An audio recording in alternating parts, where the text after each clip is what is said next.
Hey everybody, I'm Yvonne with Back to Earth Creations, and in this video I want to show y'all how we made these, it's terrible lighting, but how we made the glass that we are sending out in our February craft along kits, as well as listing to our website. But this is not a sales pressure environment. I just wanted to show you guys the experiment that we did with layering the glass in a new to us way. So let's go ahead and get started. I'm beginning with a 12 by 12 inch sheet of pale purple oceanside glass. This is COE 96. I'm using bullseye thin fire paper on a 15-inch kiln shelf in my Paragon CS16S kiln. Layer 2 is a 12 by 12 inch sheet of Oceanside Fusers Reserve in Phantom Galaxy. This is one of my favorite blends of blue aventurine rich purple with pops of white.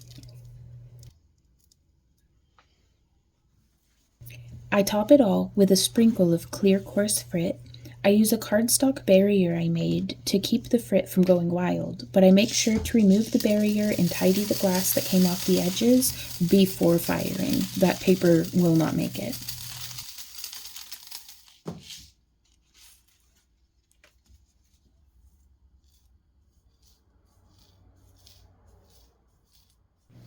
This is how it all is looking before we run a full fuse cycle. Since this is going to be chunked and fired a second time, I'm not super worried about doing a bubble squeeze.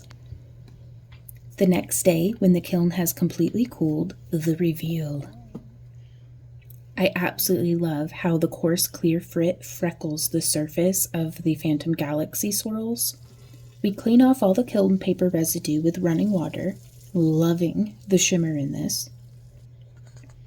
Do you see the light shining through that? Like, it is just gorgeous, y'all.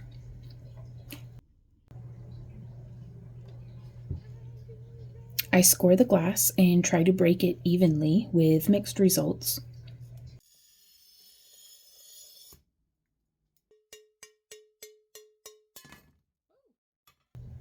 Okay, I'm going to start with saying I should be wearing my thick leather gloves. Years of experience have given me a false sense of confidence.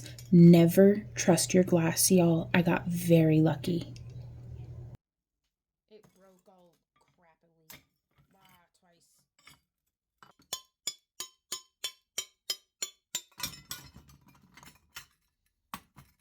I'm bleeding. I use my nippers to break the glass down into roughly half-inch sized tiles.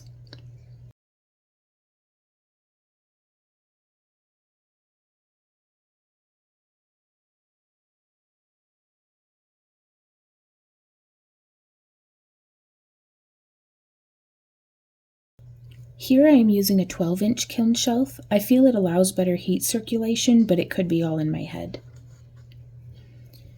I am stacking double thick clear on top of the glass tiles, making sure that the Phantom Galaxy pattern is facing up.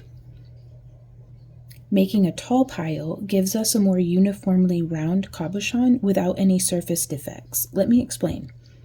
When fully molten, the glass puddles out like a drop of water. It has a surface tension that makes it want to be about 6 millimeters thick.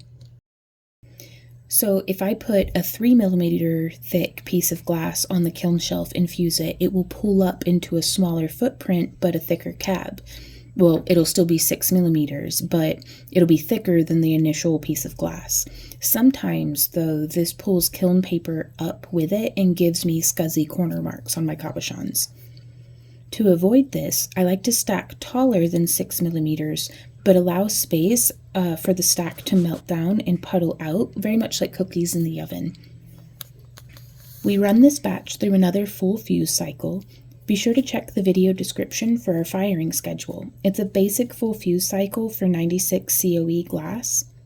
And you may want something different for your kiln, or you may be more particular about adding in a bubble squeeze, but I'm just letting you know what I'm working with.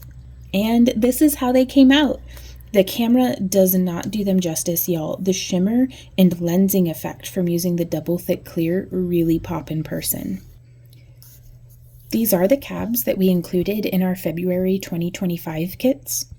And here are two that I wrapped. I love how, I know I keep saying that, but I love how these came out. Keep an eye out for these cabochons in our next shop update.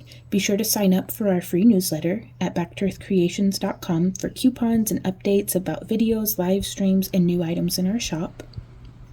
And you're invited to join our Craft Along Club as a channel member or as a kit subscriber to participate in our behind the scenes, first dibs, club discounts, and sneaky peekies.